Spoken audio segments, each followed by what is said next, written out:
I'm not saying El Salvador is full of strip clubs and limo repair shops.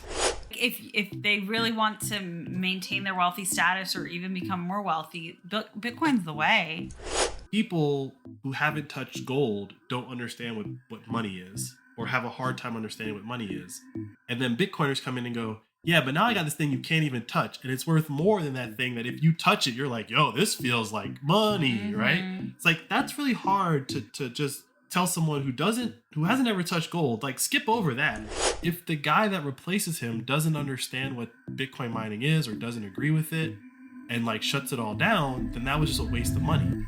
You're listening to the Flirting with Bitcoin podcast. I'm Mandana. I'm Ian. That's Keon. And we're the Receffies. My husband loves Bitcoin, and once a week I let him talk my ear off about it. Yeah, I'm a real cheap date. Cheap maybe, but it's a lot of work. If I'm gonna do something, may as well do it the best way possible. And Flirting with Bitcoin is audience funded without ads or sponsors. This ain't your grandma's podcast. This is podcasting 2.0. But we can't do this for free, babe. We have Bitcoin to buy and a new mouth to feed. See? Our son agrees with me. If and when people enjoy the show, they can support us by giving us a review on Apple, Spotify, or wherever they're listening. They can share episodes on their social media, and of course, they can send us some money. Obviously, I prefer Bitcoin, and the best way to send us some is through our two favorite apps, Strike and Fountain. Let's explain how that works at the end of the episode for anyone curious. Sure, babe. But I still like real money, and so if you want to support us... Babe, Bitcoin is real money. Sure, but if you want to support us with old school money, go to flirtingwithbitcoin.com and subscribe. We offer monthly and yearly subscriptions that come out to less than $1 an episode. To all our fountainheads out there, keep making and sharing clips of the show to cash in on our bounty program. Make that money, honey. Y'all ready? Hey, Keon, you ready, baby? Let's go. Hey, Ian. Hey, Mandana. Hola, Spain. Guten Tag, Germany. Sawadee, Thailand. Hola, Brazil. Namaskara, Nepal. Nepal moving up. Nepal's moving up. Hey. Top 5 Nepal. I don't know what's going on. We could text me or email me, but you guys are number what? 1, 2, 3, 4, 5. That's the fastest ever anyone's gone from not on the charts to 5. We love you. Good day, Canada. Good day, UK. Hola, Argentina. Buongiorno, Italy. And howdy to Texas. And we got to give a hello to the Netherlands because our producer is from the Netherlands. Yeah, hello. Hello. And hello to all of our other listeners out there. What time is it, babe? The current time is 810-326, and we are approximately 1,009 blocks since our last recording. And how many blocks until the next halving? We are sub 30,000 blocks for the halving. Ooh. 29,674 to be exact. It's crunch time. Hey, if you haven't figured out to get your Bitcoin before the halving, do I have a website for you? It's called the Satoshi Savings Calculator, but it's goals.flirtingwithbitcoin.com. Yeah, go to our website or go directly to that link, and there's a really nifty, user-friendly calculator that you can use to figure out how to get to your goals, which Ian is firmly stating needs to be 1 Bitcoin. I mean, I'm not firmly stating that. There's a guy on the internet who's kind of started his own YouTube channel in the past like 30 or 40 days where that's his whole marketing pitch is like, you got to get 1 Bitcoin. So I agree with that. Mm-hmm. You got to get 1 Bitcoin as soon as possible. Yeah. And like Ian played his videos for me, and like he's been talking about him. And today I like lectured my father on it. I was like, what are you doing? He's like, oh, I bought, 2 weeks ago is the last time I bought. I'm waiting for the price to go down. And I was like, you need to work towards 1 Bitcoin. I feel like you've gotten to me, and so has this guy. What is it? British Hodler? Is that his name? It's British Hodl. British Hodl. And I was like, it's just going to keep going up. You can't wait anymore. Buy some right now. Buy some right now. And then I think like after 2 minutes, my dad was like, fine, I just bought $5. And I said, all right, great. Do it again tomorrow. But it's getting to me. Like the crunch time, I feel like I'm feeling it.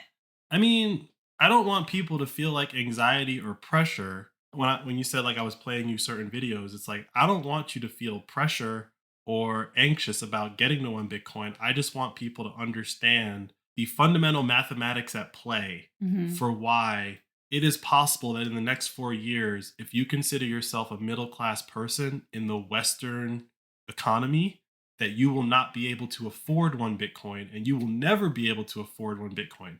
There are plenty things on this planet that middle class people just cannot afford. We cannot buy private jets. We cannot buy yachts, right? Like there's certain things we just go, oh, that's rich people stuff. Yeah. Bitcoin is like one of those things that it will be that. It's just not there yet. And for some people in the world, I understand like $30,000 is a lot of money. And so certain people in the world have already experienced that and are priced out. If you're middle class in Thailand, you're probably priced out already. Doesn't mean don't buy Bitcoin. Yeah. It just means that the goal of one Bitcoin is harder for you. When I started listening to the British HODL's guys, like he's got a podcast / YouTube channel. He's rich. He's not like, for lack of a better term, you or me. He's a wealthy person who's made his money in real estate, and his product, his channel, his brand is talking to other rich people, right? Like he's not talking, I mean, he's talking to us, but he's really saying like, hey, are you a millionaire that has like tens of millions of dollars in real estate? You might want to get one Bitcoin before all this goes down, because you might not be able to get one after the next cycle happens. So the math that he used in his like case to his group, his peer group, I thought was very compelling. And that's what I showed you the other night. Yeah. And so let's bring it back to understanding like the value of Bitcoin currently. If I gave you $1, how many acres could I get on Bitcoin Island? Today, you can get 3,561 acres on sunny Bitcoin Island. But there's going to be a day we're doing this podcast where we're going to be saying hundreds and possibly tens. And then one. And then it'll be like in the fraction of an acre. And then, yeah, and then it'll be in a fraction of it. And then it'll really be like, oh, conceptually thinking like land. Mm-hmm. I don't know what, 3,500 acres looks like. I know what half an acre looks like. For $1, you can get half an acre. And that's still a lot of land. That's still a lot of land, right? So 3,561 acres, aka Satoshis, on sunny Bitcoin Island today. And is priced in Bitcoin back up? It is. I messaged them on Twitter. Mm-hmm. They actually responded, which is rare. And he, she, they were like, yeah, it's been down. I guess they were like rebuilding their database. Mm-hmm. So like it's back up. This week, the price of eggs are 3,953 Satoshis for a dozen eggs, 12,813 Satoshis for a pound of ground beef, and 9,430 Satoshis for a gallon of gasoline. Let's talk beef. Where's the beef? Where's the beef, babe? It's coming. So Ian and I last year bought half a cow from the farmer that sells goods at our farmer's market. And this year we are getting a full cow. Because it was whole cow. A whole cow. And we're going to distribute it amongst our community, relatives and friends. Friends and family. It's really exciting because last year we tried to share it with other people, but people like just didn't understand when we were saying we bought a cow. They're like, I don't understand. And we said, well, it's half a cow. And then they're like, what does that mean? And they, of course, what's its name? Just think like, look at a cartoon of a cow and cut it in half. No, basically it's you buy the cow and it gets processed and you get it back in packages of meat, the way that you would buy it at a grocery store, right? And so for some reason this year, like people are just getting in the zone more. And so I think what we have, how many pounds of beef come in? 100 plus 200? I don't know. I have no idea. You're off by a factor of 5. 500? 500 pounds of meat are coming our way. Yeah, last year it was around 220. Oof. All right, well. I took the smaller of the cows, by the way. That's funny. Mary messaged me and was like, okay, we have 2 cows going. Do you want the 545 or the 500? And I was like, we'll take the smaller one. And have you asked if we can get it in phases or is it all at once? I got to email her probably after we record this. All right, fair enough. But we have takers. We have people who are like, do you think you could get 10 pounds? And I'm like, yes. Please take more. But it's exciting. It's really great beef. If you have a relationship with a farmer that has cows, really explore this because it's very high quality beef and you get to know where your beef is coming from. And also, it just averages out to be incredibly cheaper than what you're paying for at the store. This is before like the crazy inflation in the price of beef in the past like year or two, right? Yeah, It's a win-win-win all around. You just need a deep freezer. Sorry, just to you need a deep freezer. It's not going to fit in your regular fridge. I mean, we barely squeezed half a cow into a very large full freezer. So that we bought specifically for it. Yeah, it just fit last year.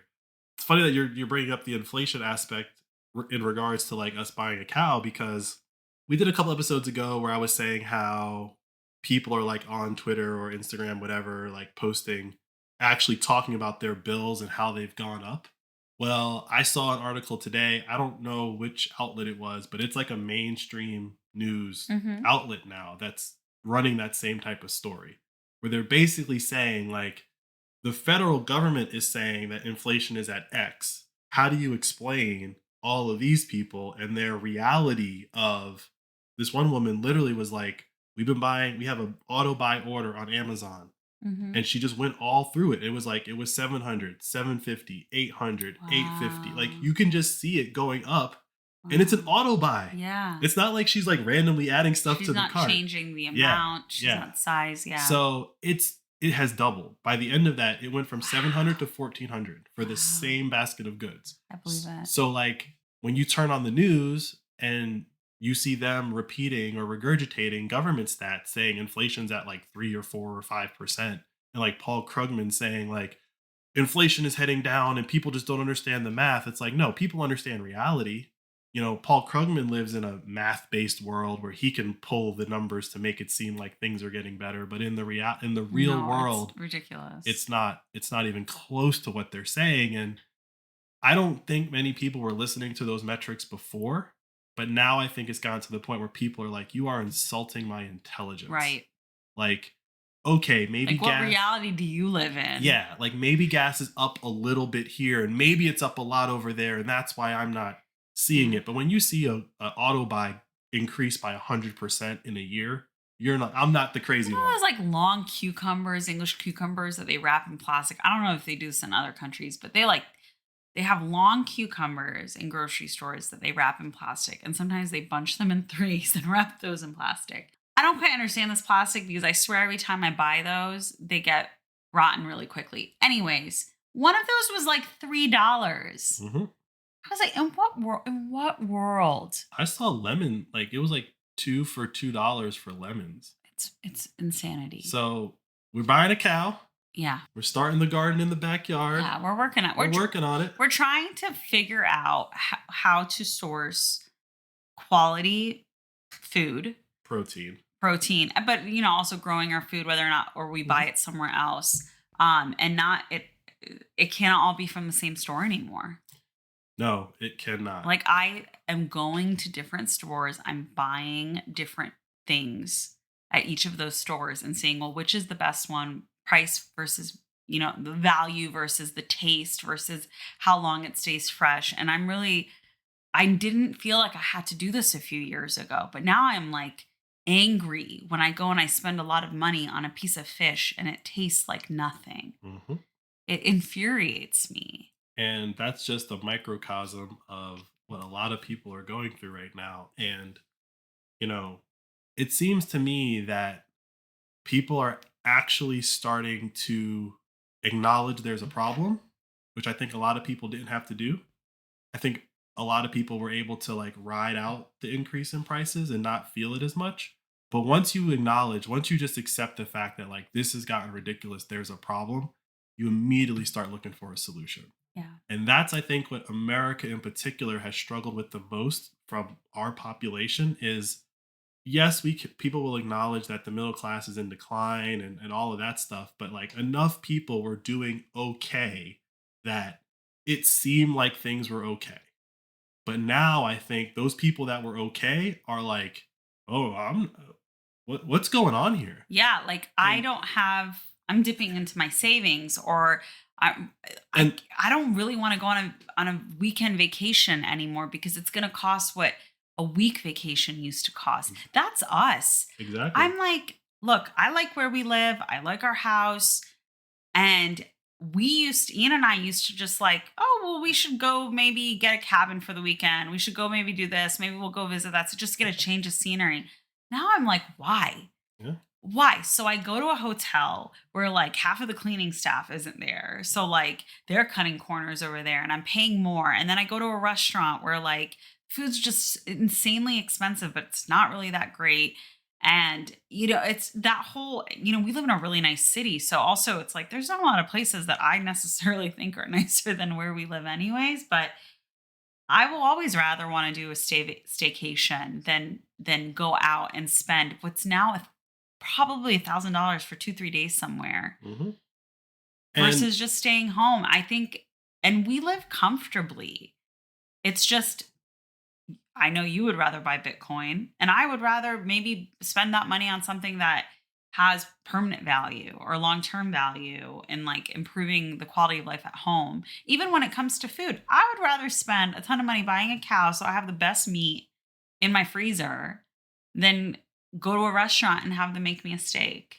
I mean, I've been like that for a long time. Yeah, but I got it on tape now. Yeah. I like going out to dinner. I like those experiences, but I don't need it just because I'm hungry that night. Right, but the reason why I'm saying it is that is how I have always been. I know. Right? You and my dad, man, y'all don't believe in restaurants. It's not that I don't believe in restaurants. It's that I've always judged the service that I get for the money that I spend. Yeah. That wasn't equivalent. Forget the food. Yeah. It's just the service. Yeah. And I think once everyone has gone to all the nice restaurants or all the up and coming restaurants and everyone's done that at least once, for me, I didn't have to go once, but now it's like people are actually making that value judgment, in my opinion, correctly, right? Like they're saying no to those things. And the service industry is feeling the fact that people are saying, no, you can't just be a restaurant. You have to be very special, very unique, very, I don't want to say exclusive, but like you have to offer something that's not just, we got a burger, we got steak. It's like, I can do that at home, right? And so I think that what Bitcoin brings to the table in that world is we kind of saw half of it during the pandemic where, okay, forced everyone to stay home and everyone, if you're not ordering food or getting or consuming goods from Amazon, it's like, what do I do with all this money? Well, in theory, if you had saved all that money that you were saving in Bitcoin, the world actually got cheaper for you so that when you go back out into the world, if you have that same value judgment, now you know what to do with your money rather than going to a fancy restaurant. It's like, it's not, you can't just let it sit in your bank account, because the reason why everything is getting crappy and more expensive is because of what's going to happen to your money in your bank account, inflation. Right. So with Bitcoin, it's like, acknowledge the problem, which is what I think everyone is kind of doing. And when you start searching for solutions, you're not necessarily going to start at Bitcoin. Maybe if you know me, you might start at Bitcoin, but there's a progression to things. And I didn't start at Bitcoin, but like I started looking for solutions to this problem, and I found, gold and Peter Schiff's whole like shtick on gold. And if you don't understand like why gold has or how gold's been manipulated, gold sounds like a pretty good idea, and everyone uses gold and everyone knows what gold is. But inevitably, you eventually will find an interview of Peter Schiff getting destroyed by a Bitcoiner, making a lot of powerful points on why, yes, gold worked pre-1971, but between 71 and January 3rd, 2009, gold did not work. It worked for a little bit, but not really. Bitcoin, on the other hand, allows you to at least feel confident in the fact that if this works the way that I believe that it works, I may not be fabulously wealthy, but things do get cheaper for me. Like things are getting cheaper for me if I consider my money as Bitcoin and not as the dollar. And that's why we call it the price of eggs, beef, and gas, is because over time, just like we said, the number of acres you can get will go down. The price of eggs, beef, and gas is going to go down in Satoshis. Like you're going to be able to get a gallon of gas for 100 Satoshis one day, right? Instead of the 10,000 that it is today. Hopefully we're still doing this podcast when that happens. But at the same time, maybe we won't be, right? Because I like, think we will. Instead of flirting with Bitcoin, it would be rolling in Bitcoin. yeah, that's the That's the dream. that's the sister podcast.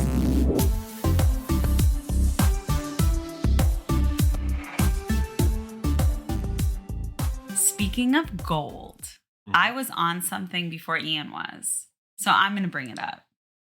So there's a Costco in the United States, at least one, that has been putting on sale and selling out immediately bars of gold.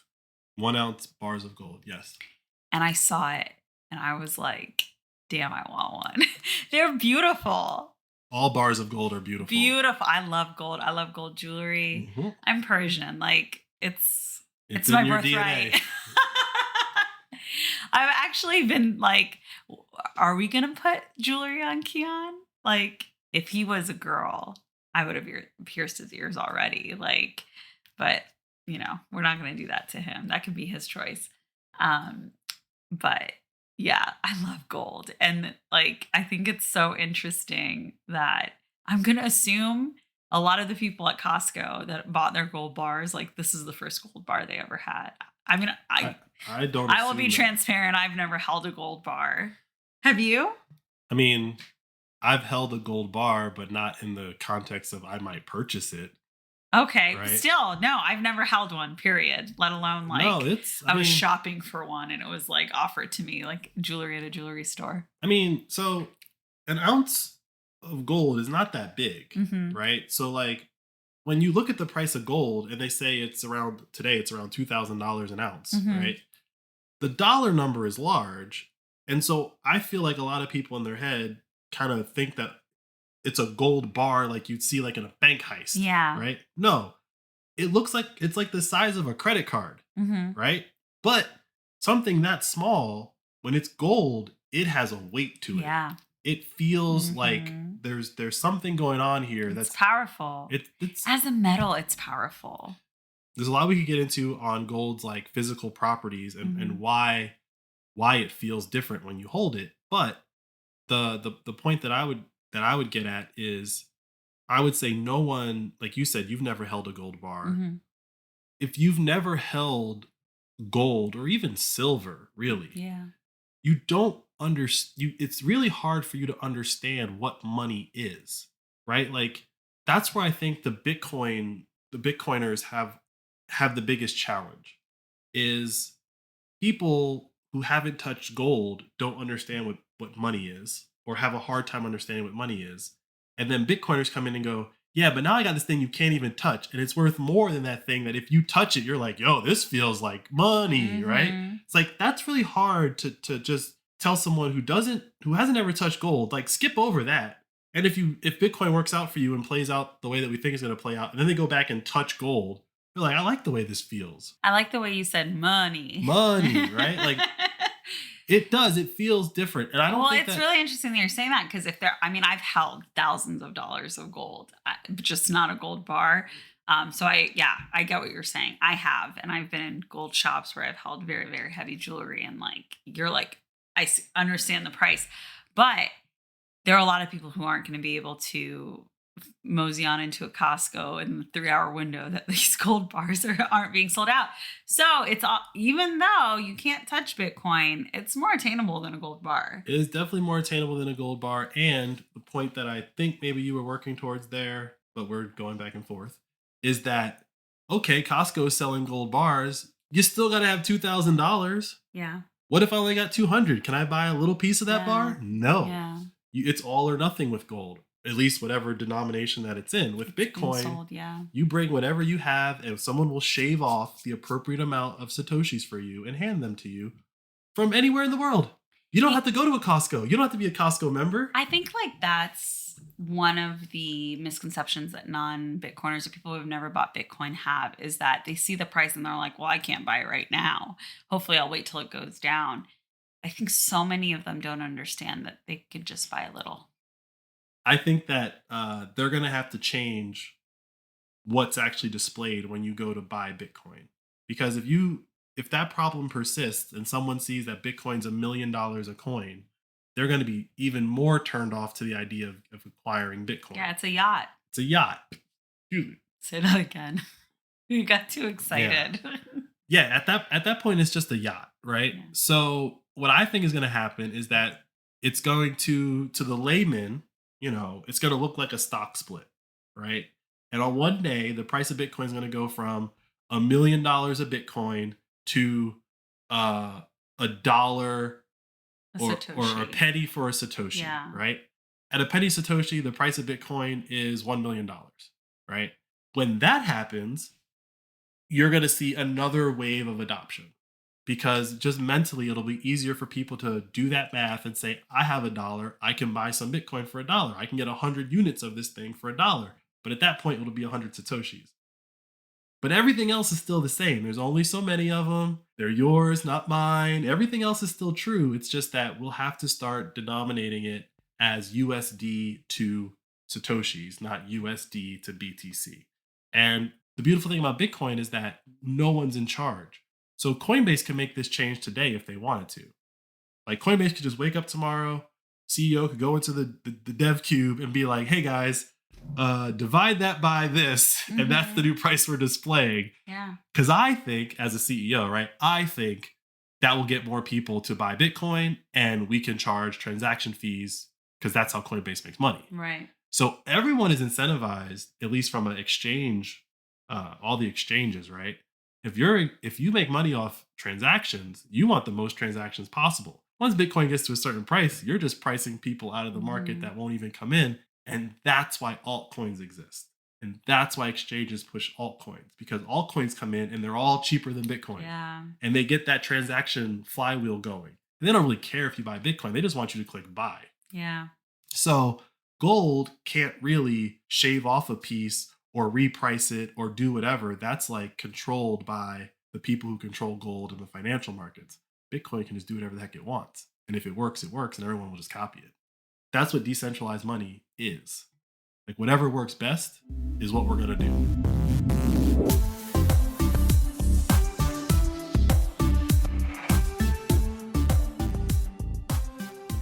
We've talked on this pod about Nostr and Zaps, right?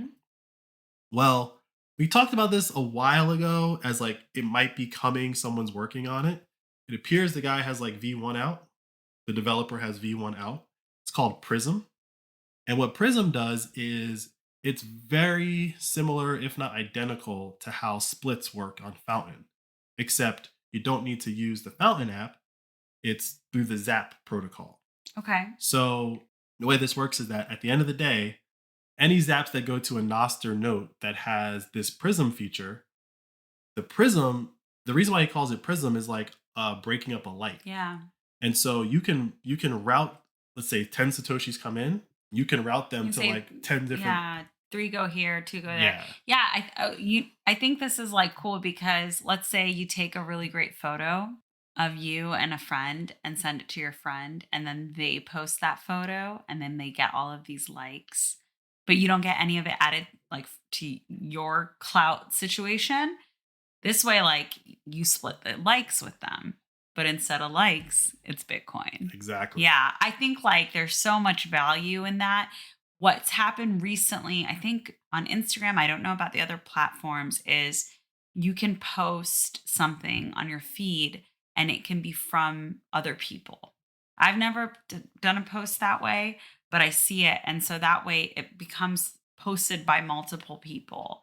And I think this is another approach to that, where you're not taking credit for the content fully. Like, right? I don't know if I'm being very eloquent in this, but I think that there's a lot of value in this, especially if you're like quoting someone, or you're reposting, tweeting, whatever it's called on this platform. I think it's a more fair way to give people credit for their contribution to whatever you've posted. Exactly. And I don't know which platform I saw it on, but basically there's, I think I'm on Nostr more than you are, but like we've talked about the Zapathons, right? Okay. Yeah. Well, there's a new thing that's called Zapvertising. Oh. So you can attach a message to a Zap. So if it lands in like my Albi wallet or wallet of Satoshi, these like custodial lightning wallets, Mhm. you'll see a message with the zap. So what people have been doing, I get them all the time, is like I get like a 1 sat zap, which is an ad. They're giving me a sat. Interesting. They got my attention for a Yeah. sat, and then it's like click here for like whatever, right?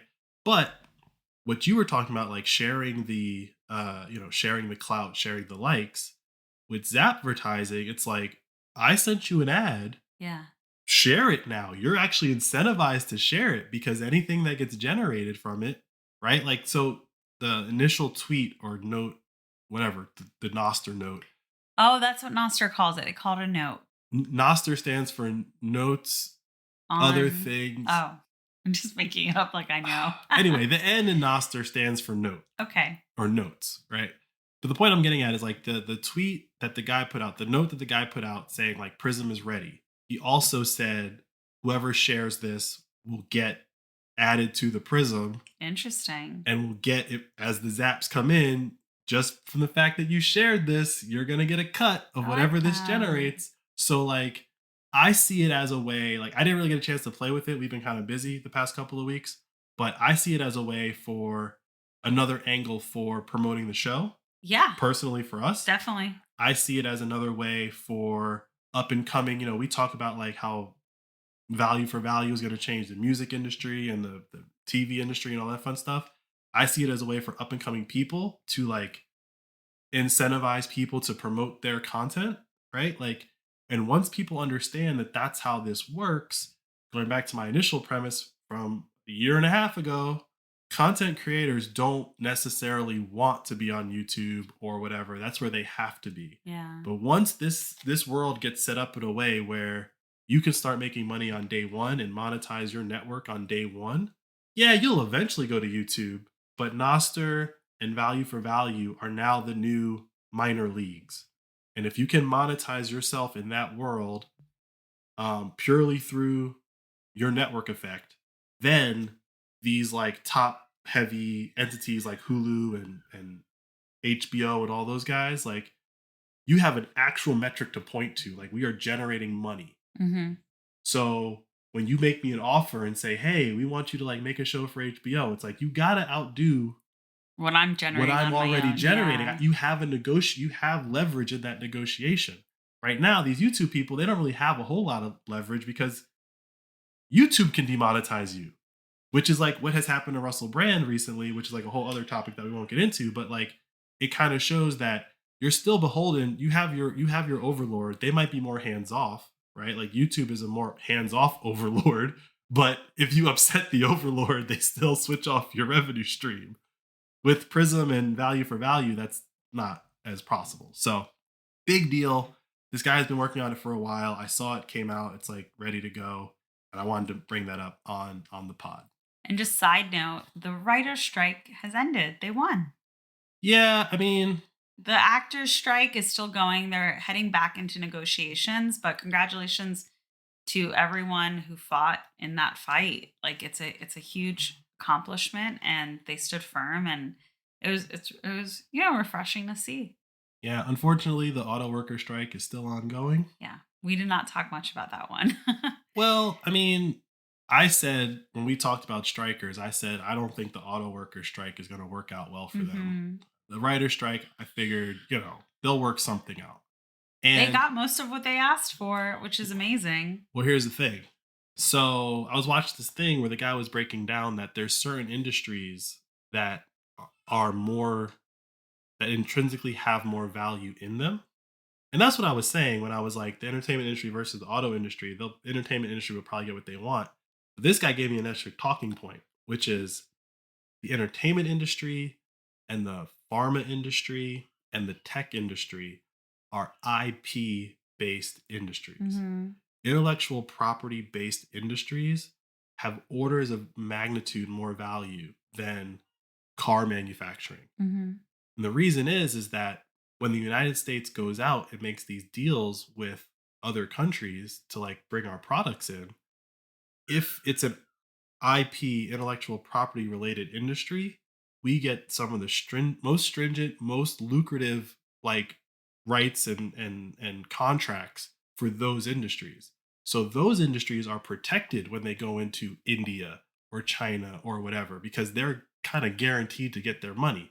But like Ford is like, just using Ford as an example, it's like, y'all can still make cars, right? Like Ford gets a head start because like we have cars already, we're going to import them, we're going to sell them, but that there's nothing preventing them from starting their own car companies and eventually building up the technology to make their own cars. That's the story of Korea, that's the story of China, and technically that's the story of Japan. No one can make another Marvel movie. Yeah. Right? Like China can't just say, well, this is the Chinese version of Avengers. Like you just can't do it. And so those industries are protected. So the money is protected. So the people of that industry, when they go to ask for the value, it's mostly all still there.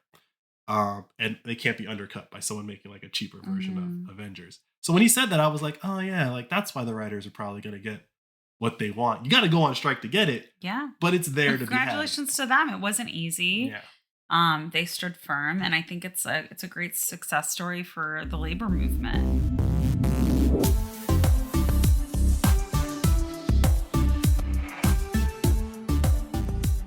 You know, it's funny, like you asked me like who's Jimmy's song. That was like a thing that you asked the other day. I did. Well, he had a tweet about Dianne Feinstein passing away. If you don't know who Dianne Feinstein is, she's a senator from California. She's been in politics my entire life, probably her entire life. I'm just going to read his tweet and then we'll get into it. The legacy of Feinstein.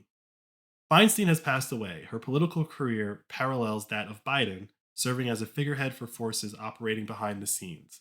Despite a career solely in public service, I guess she's been in it her whole life, including roles as a regulator, mayor of San Francisco, interesting, and U.S. senator, her net worth as of 2018 was $87 million. She exemplifies the Cantillon effect, where those closest to the money creation benefit the most. Her long tenure in power likely stems from a desire to perpetuate this financial advantage. The wealth she amassed didn't just come from U.S. taxpayers. It also impacted some of the world's poorest and most vulnerable individuals. The expansive reach of the US dollar has global consequences. While mainstream media may portray her as a saintly figure, it is essential to scrutinize her actions, which should be described as thievery and fraud. She is a symbol of what is wrong with the system, why fiat money makes everything so political, and why underserving people like herself get to rent seek and make tons of money at everyone else's expense. Thankfully, there's a way out, and that's Bitcoin. Only by taking away the power of money printing can these thieving oligarchs be stopped. End of tweet. Right now, 53,000 views on his tweet. And then he corrected it a day later and said, I was mistaken. Her net worth is $220 million. Wow. Her husband was a neurosurgeon, to be sure, but he died in 1978. Wow. So 78? He died in 78. Her net worth as of 1980 was $1 million. So in my lifetime, she has earned $219 million as a public servant. The only one richer than her in Congress? Nancy Pelosi. Her fellow San Francisco district rent seeker, Nancy Pelosi. Okay, so that was the tweet. I wanted to just read it fully, like reading it into the archive or whatever. The thing that I like to add to this tweet is that, you know, our country is run by a bunch of octogenarians. Octogenarians are people that are older than 80 years old, and they're all about to pass away. Natural causes or unnatural causes doesn't really matter. When they pass away, you can just copy and paste their names into this tweet and copy and paste different numbers into those dates that I just said and the numbers that they made, and it'll all sound just as crazy. And the reason why is because these are all the people that created all the policies, that created all the inflation that we're all dealing with. They've been in public service their whole life. They voted yes on all of these things that have inflated all the things that we need on a regular basis, particularly housing.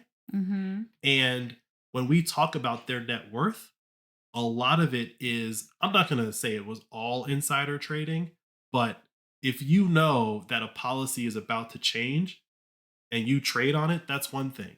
But it's more that they understand what the change is because they were involved in the change. And we, as the general public, we weren't involved in the backroom conversations for why the change was even made to fully understand what the change is. So they get to front run everyone on everything. Mm-hmm. And Bitcoin, as we said earlier about like rich people will eventually be the only ones that are buying one Bitcoin. Bitcoin is the first time that the general people have gotten to front run something, which is why you see all this government pushback against Bitcoin, because they can't control it. They can't tweak the policy of Bitcoin to make it at least not detrimental to them, right? Let alone beneficial to them. I mean, all they would have to do is just buy some. And I'm pretty certain that they all have some. Yeah, like if they really want to maintain their wealthy status or even become more wealthy, Bitcoin's the way. Sure, but they wouldn't be staying in power.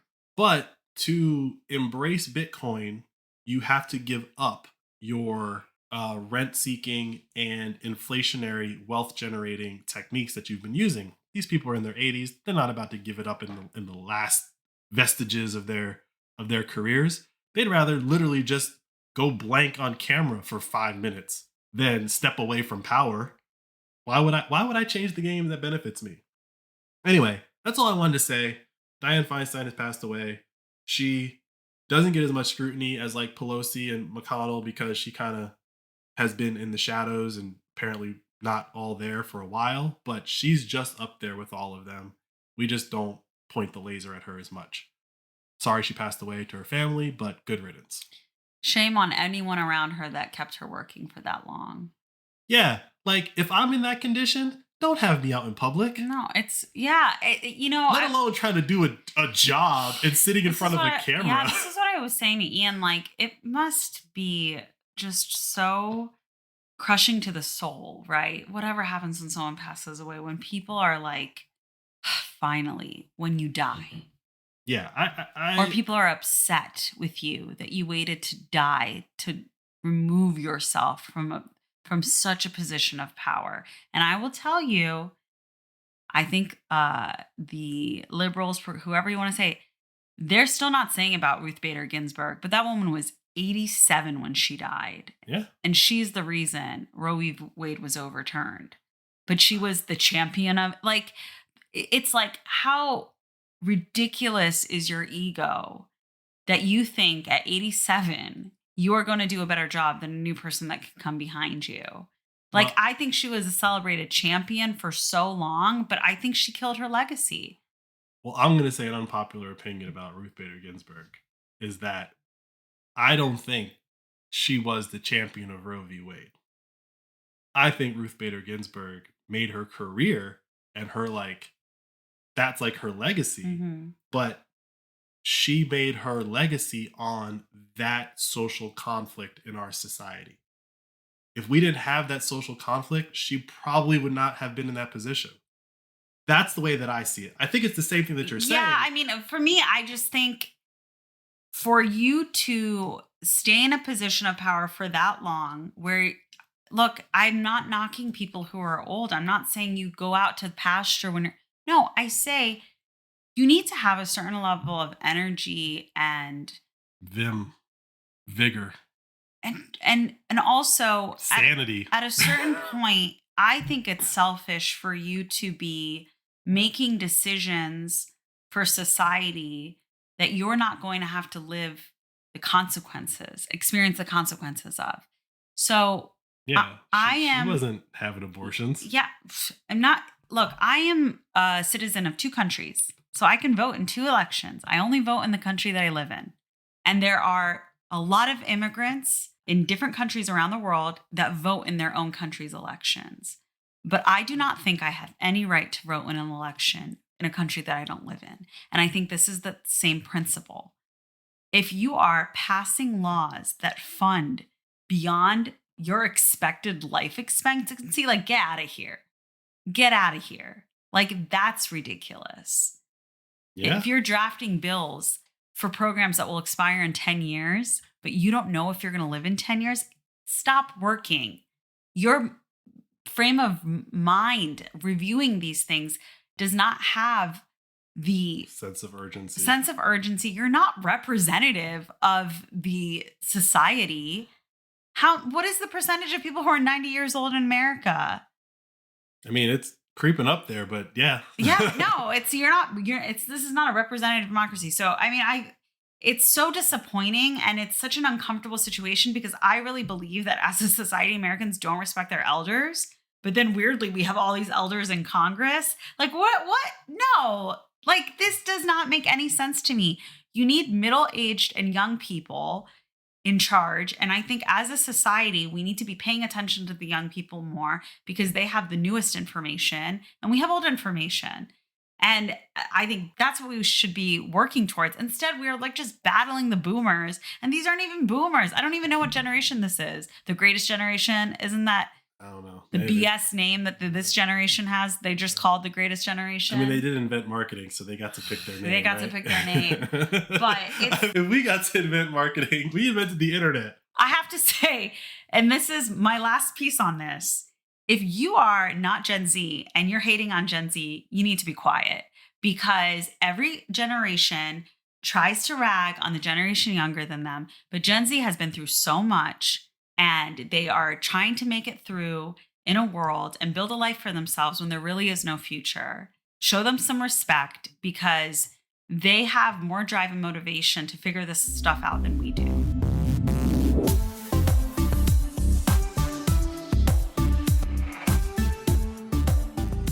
All this government political leader talk, babe, I think it's bringing us to the last story. Yes. So tie it up. So tie a lasso in the air and wave it around and reel it in. So we're probably going to call the name of this episode Howdy to Texas. And if you're listening to this, that's the title that you clicked on, right? Because the mayor of Fort Worth has decided that they're going to plug Bitcoin miners in City Hall. And Ian is not happy about it. Well, you know, like when I first heard it, I was like, that's cool. Like this guy gets it. You know, like I didn't have an adverse reaction to it when I first saw the story. But the more I thought about it, I was like, no, this guy doesn't get it. I don't think he even understands that he doesn't get it. I truly believe that he thinks he's doing something good. And maybe it's partially a political stunt because Bitcoin's kind of popular right now. But I want to give him the benefit of the doubt and say, I think that he thinks that what he's doing is a good idea. However, by plugging Bitcoin miners into City Hall and saying that the city of Fort Worth is going to mine Bitcoin, it sounds good on paper. But who is going to be in charge of running that program? If it's him, which I doubt, but let's just say for the sake of argument that he's the person that's going to be managing that program. All right, he's already mayor. Now he's running a Bitcoin program on the side of his desk. I don't know what the problems that Fort Worth has, but I feel like all major cities these days have some problems, and I want the mayor on those. So the mayor of a city is now responsible for an array of Bitcoin miners. Okay, cool. In an optimal scenario, nothing goes wrong, and those things just run forever and put Bitcoin into some account that the government of Fort Worth controls. But we all know that that's not what's going to happen. This is a thing that requires people and maintenance. It's a computer system. Like, no computer system just runs. So what he's really doing is he's putting a financial burden on the taxpayers of that city by now you need to hire people to manage these Bitcoin miners. What happens if the lights go out and don't come back on? Like, there's so many like edge cases that can happen that the city would be better off if he just bought Bitcoin. It's probably easier to like plug Bitcoin miners in than it is to buy Bitcoin because I don't even know where a local municipality would open up an account to purchase Bitcoin and store it. No other municipality in the United States has bought Bitcoin? Bought it? No. Huh. Okay. Something in Colorado that escapes my head at the moment. They said you can pay taxes. So they have Bitcoin. ways for it to come in. Yeah. But I would imagine that when you pay your taxes in Bitcoin, what the city gets is dollars. And there's some middleman in there that takes the Bitcoin, converts to dollars, and puts it in an account for the government. So what he's really done is put this financial burden on the citizens of this jurisdiction.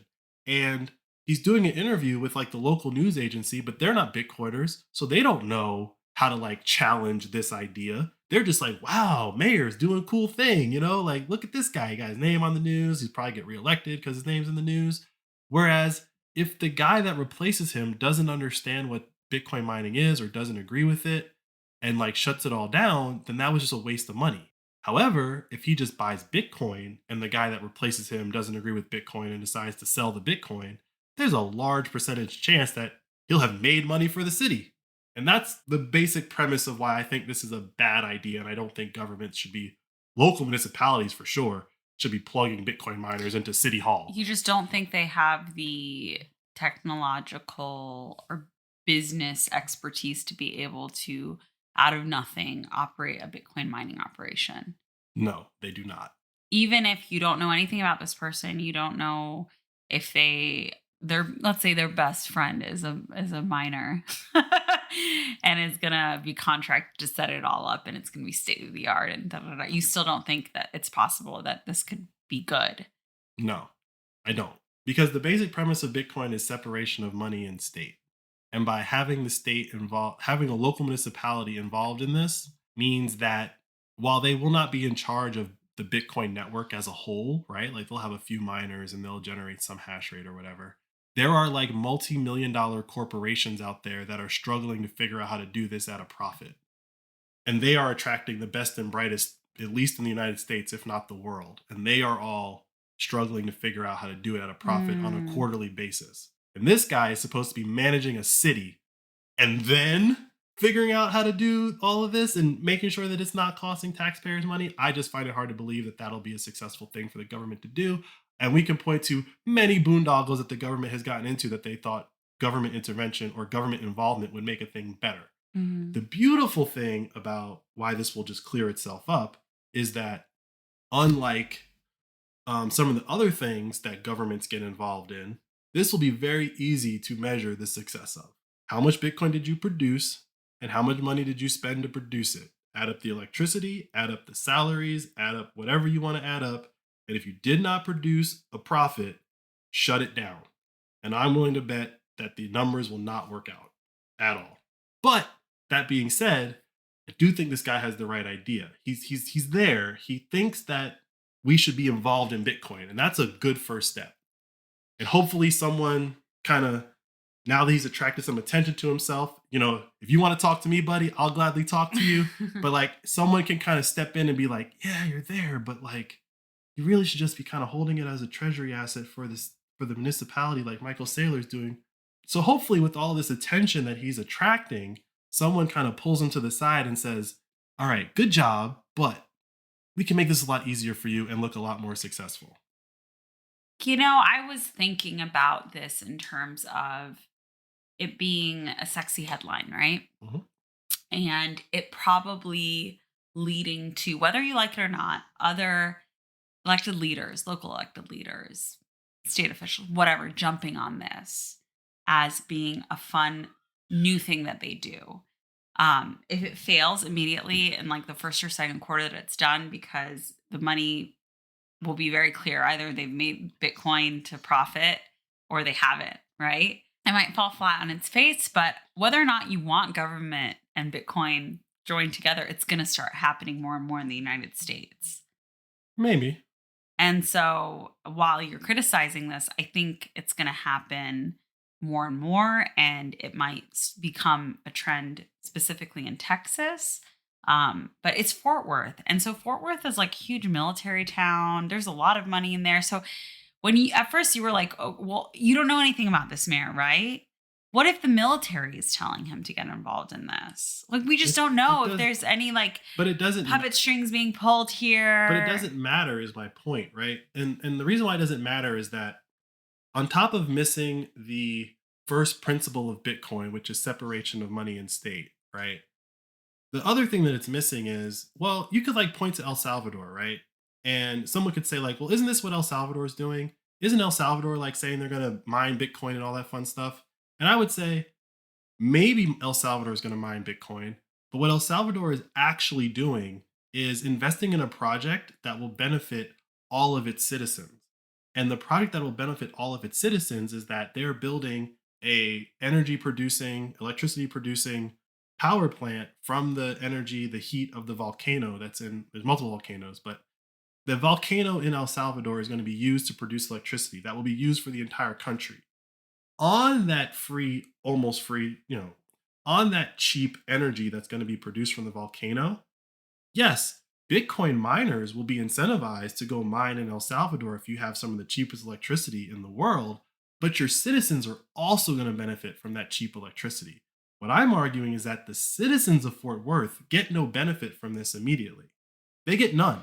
Not immediately, but let's say they mine, they make some. I mean, I get why you're saying buying is better than mining. No. But like, But let's say Bitcoin shoots up next year after they've mined a couple of them. Like it paid for itself. it would have been cheaper to buy the Bitcoin. It would have, yeah. Right? But I still mean like in terms of if it's successful, then you get other cities that are like, hey, I want to do this too.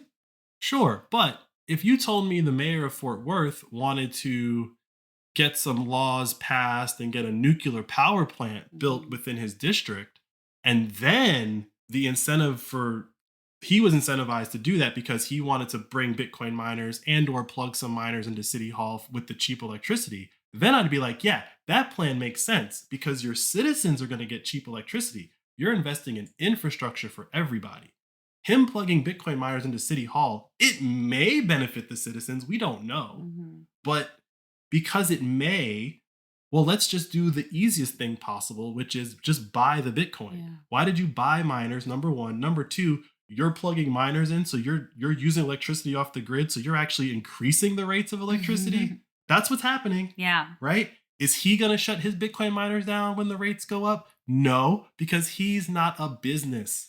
There's a other story that the power generating company of Texas called ERCOT, they ended up paying a Bitcoin miner. I forget if it was Riot or Marathon, but quarterly reports came out, and the way that Bitcoin miner had their situation set up is that they get paid to shut down when energy prices go up so that the grid has more energy available for everyone else. So it turned out that ERCOT paid these guys a bunch of money, millions of dollars, to turn off, but it stabilized the grid, right? So they, as a business, I forget if it's Riot or Marathon, they had smart people sit down, work out a contract with an energy provider that said, okay, at a certain rate for electricity, we'll shut off, which will bring the price back down. Those Bitcoin miners are actually working to keep energy prices low in the area. This guy, I doubt, again, I don't know him, but I doubt the setup is that when energy gets too high, these Bitcoin miners shut off. I'll do some digging and we'll do a follow-up. But the point is that he doesn't have any of those incentives in place. He's a government agency. He's doing this with tax revenue. Yeah. The tax revenue is coming regardless if this is successful or not. Yeah. That's where I have an issue with this, is that he cannot be judged on a profit or loss because the money's going to come regardless of whether it works or not. If Riot doesn't figure it out, they go bankrupt. And Marathon will come in and buy all their assets and make their lives a little bit better and cheaper.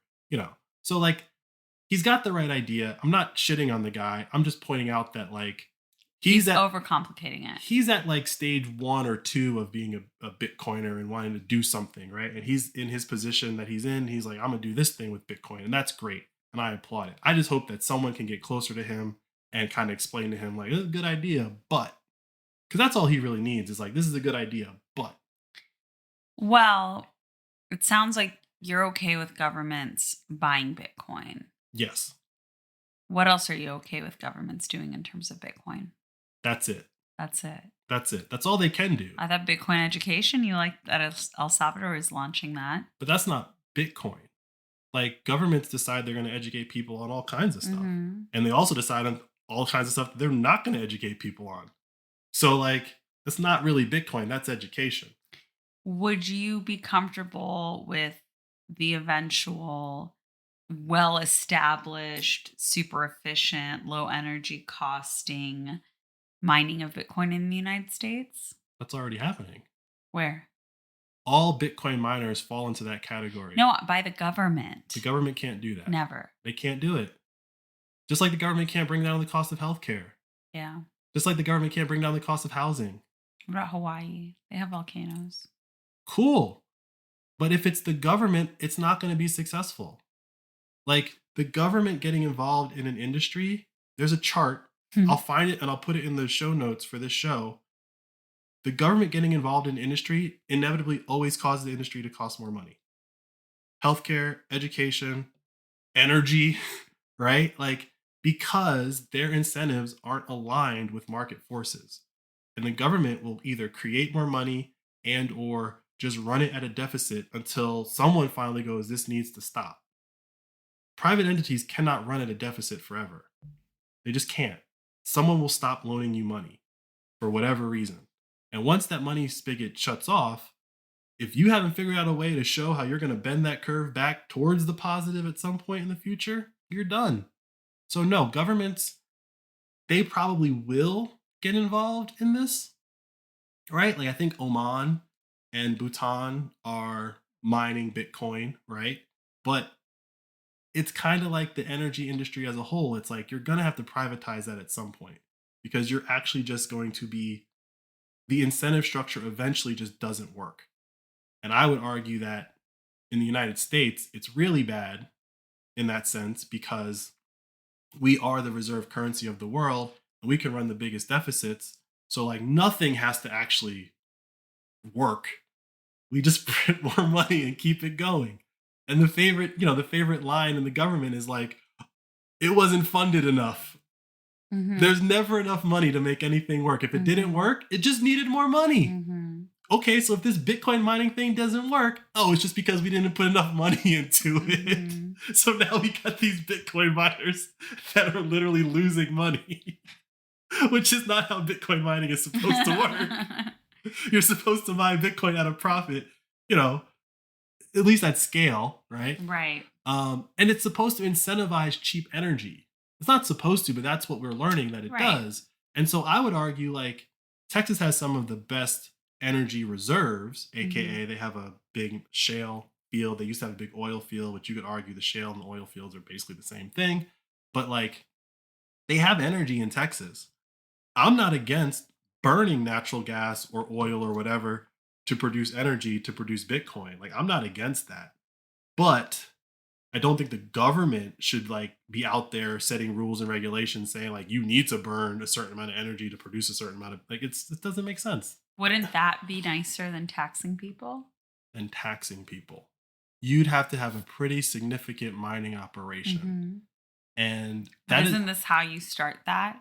You have to start from somewhere. Well, like yes and no. So in a world where the United States dollar is no longer the reserve currency of the world. We know that this is probably going to happen because it has happened in the past. So this is not like a hypothetical. It might not be in my lifetime though.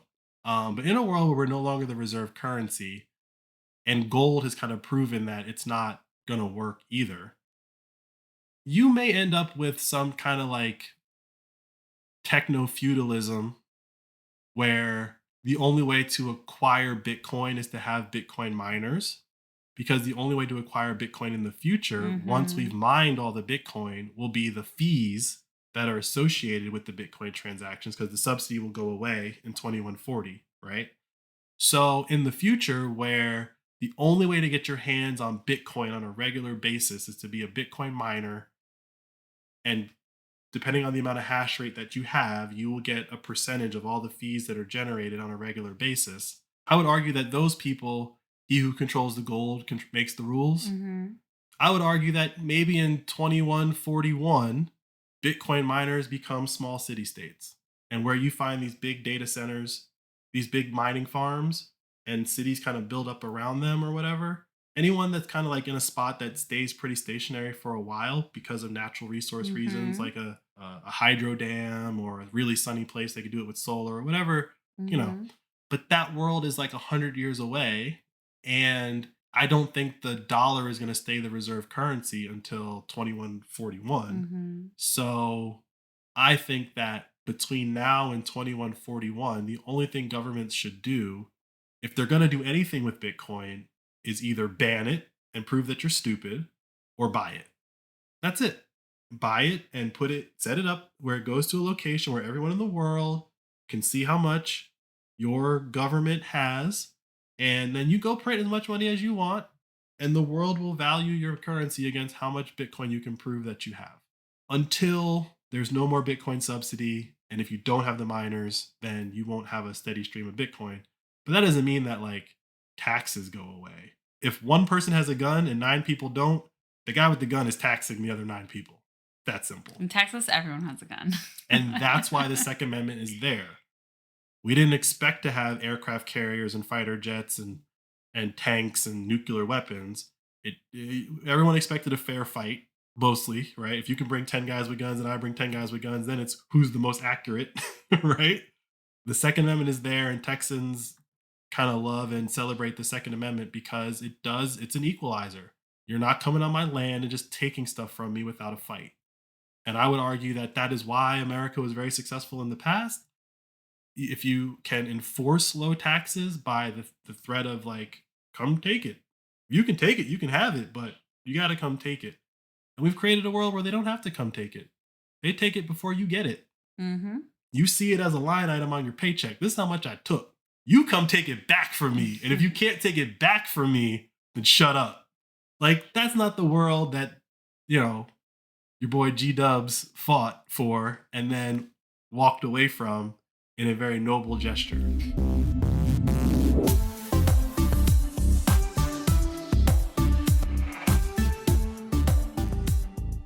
I've been doing a lot of rabbit holing lately.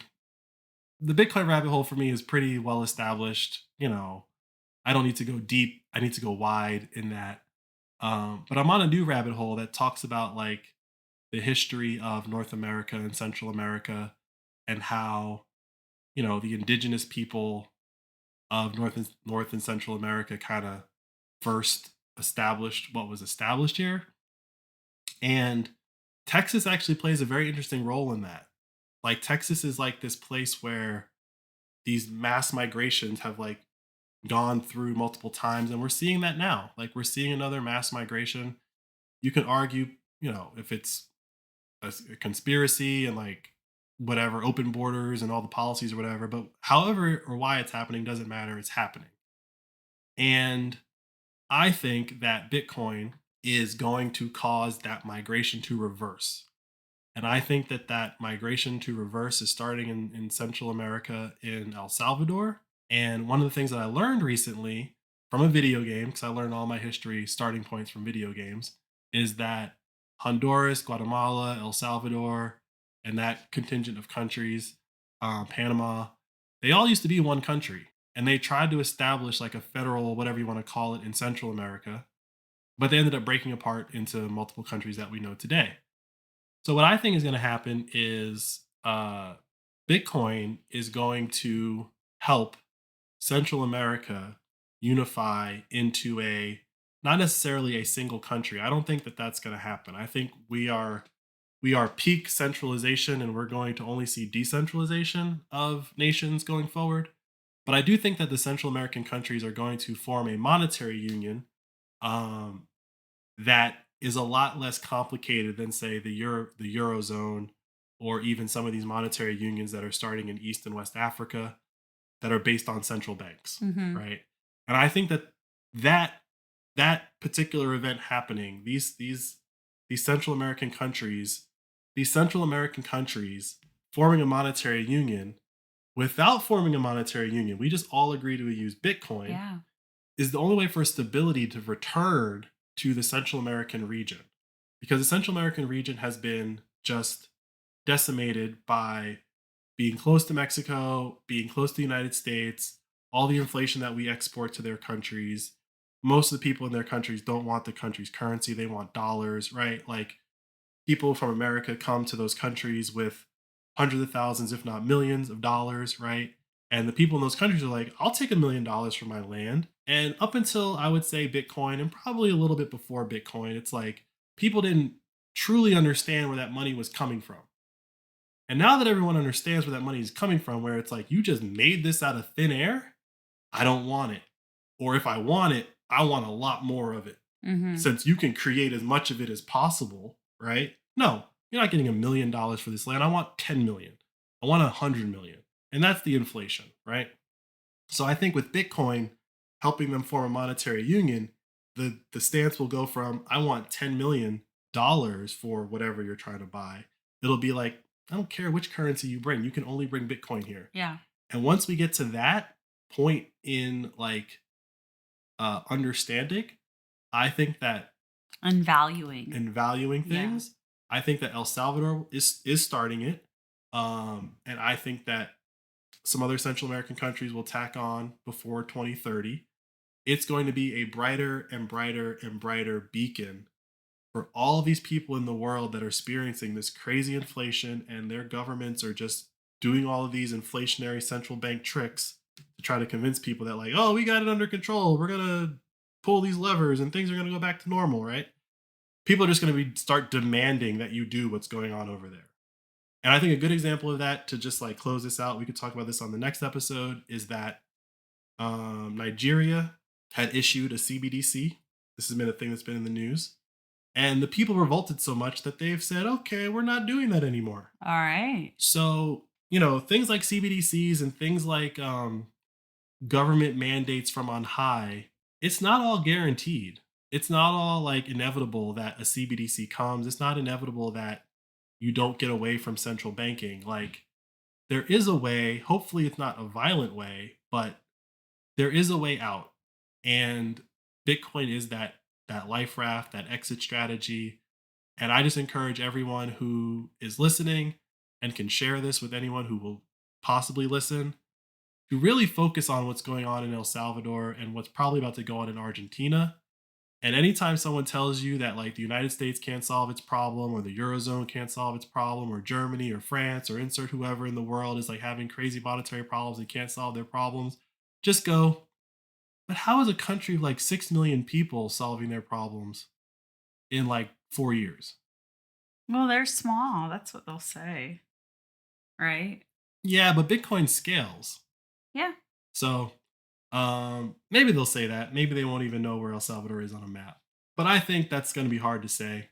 Just like everyone kind of knows where Venice is and Rome is and Constantinople, Istanbul is, right? Like, I think everyone's going to know where El Salvador is pretty soon.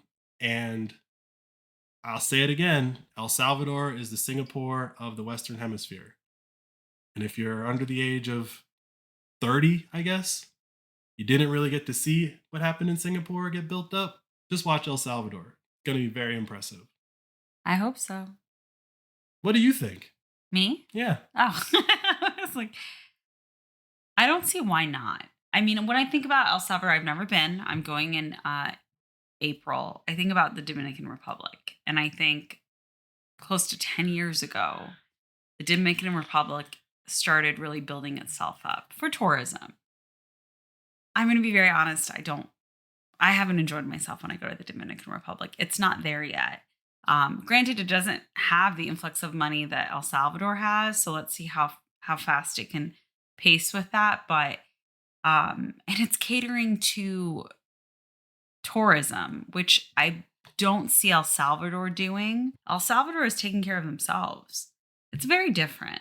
I mean, El Salvador is catering to technology, specifically Bitcoin. Right. And that industry coming to them, which is very different from tourism. Tourism is the worst of the worst Americans trying to experience America. You don't get better in another country. Yeah. Yeah. You don't get better infrastructure with tourism. Yeah. But my preference is typically to vacation in Mexico because they've been doing it for decade after decade after decade. And so when I look at the parts of Mexico that I've traveled to, they've just put so much in it for decades that it's a very comfortable place to live. It's a very comfortable place to visit. I don't know. I mean, I have no idea how much money that they're going to be able to utilize to build themselves up. And then then my concern is like, well, are they going to be taking care of their own people, or are they really going to price their own people out of everything?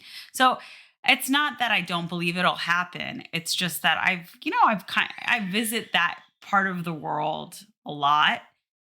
You just have to see how it plays out. And like, first and foremost, I've never been to El Salvador. So it's so hard to talk about a place that I've never been to. It'll feel very different once we have. So I haven't been to El Salvador either. But I think the plan is solid. I think the plan of clean up the gangs, clean up the financials, and build this power plant on the volcano. If you can have some of the cheapest energy in the world, you don't have to have the cheapest, but if you have the right incentive structure in your country, aka like tax abatements for Bitcoin related industries and stuff like that for 10 years or whatever, to incentivize Bitcoin miners to come to El Salvador and incentivize Bitcoin related companies and industries to come to El Salvador.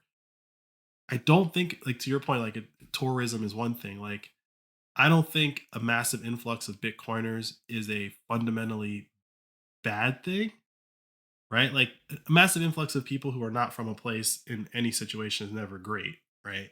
But like, Hmm. I think if you get a bunch of builders, like Bitcoin builders, and people who want to make things and make things better, inf- inflowing into your country, um, that's a lot better than. And I'm not saying this about the migrants that are coming to America, but just in general, that's a lot better than people that are coming to your country who need services and need like help. Like, Hmm. Bitcoiners are bringing Bitcoin. And if they're just sitting in your country over time getting wealthier, they're going to spend it into your economy Hmm. over time. I really think that like it might take a lot It's shorter. gentrification, though, ultimately. Yes, Bitcoin is going to gentrify El Salvador. Like, and Yeah. that's just something that, you know, as we talked about in the last episode, like, I'm not saying El Salvador is full of strip Strip clubs clubs and and limo limo repair repair shops. shops. But I do think that Bitcoiners are going to gentrify El Salvador in a way that, um, Best case scenario. best case scenario possible for all the people that have a negative connotation on the word gentrification. Yeah. Right? Like, as we talked about before, Bitcoin and El Salvador are causing them to change the educational system to teach people how money works and like be financially literate. Like, that's going to be part of the curriculum. Like, I think that's a positive. Hmm. And I think that there's going to be a generation of current El Salvadorians that get that education. It's not going to be the gentrifiers that get that education.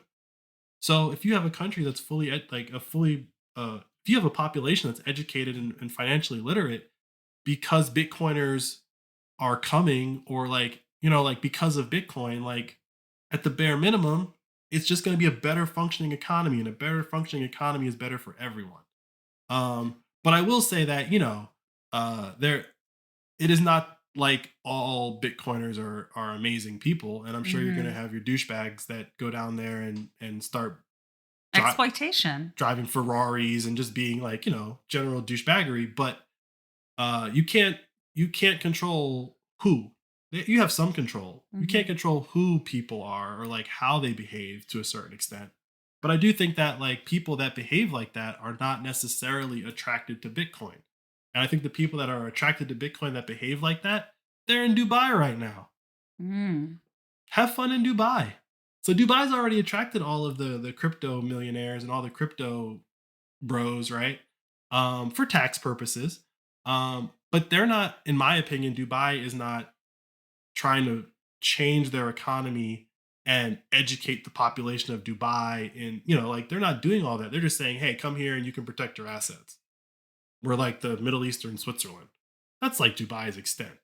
Bitcoin is kind of like, all the money's broken, right?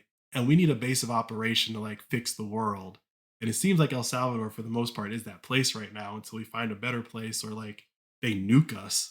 So, like, let's all congregate in El Salvador. The weather's great. It's very easy to grow food. If they do cut us off from the rest of the financial world, we'll be able to survive in El Salvador. It's time for shout outs. Shout out to our fountainheads. Each week we give a shout out to the top boost since the last episode. And this episode, 1% of all sats are being split towards Sparrow Wallet development. So we didn't do shout outs last episode. So for our Strikers episode, shout out to Cindy EO, TNT Mom, Zordon, and Duggan Roop.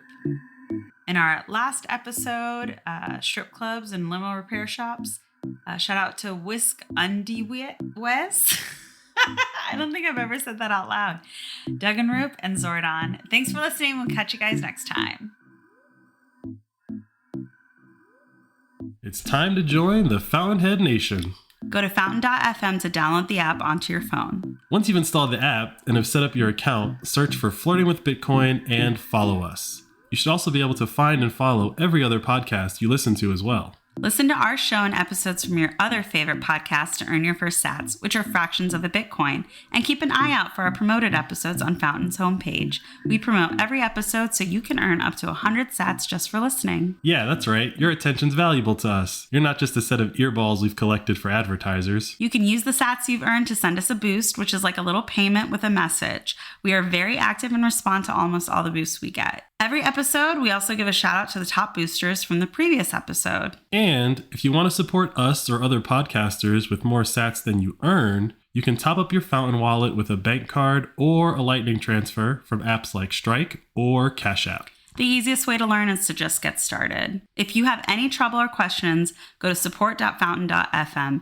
The team is extremely helpful and responsive. That's it. Now you're all set up for podcasting 2.0.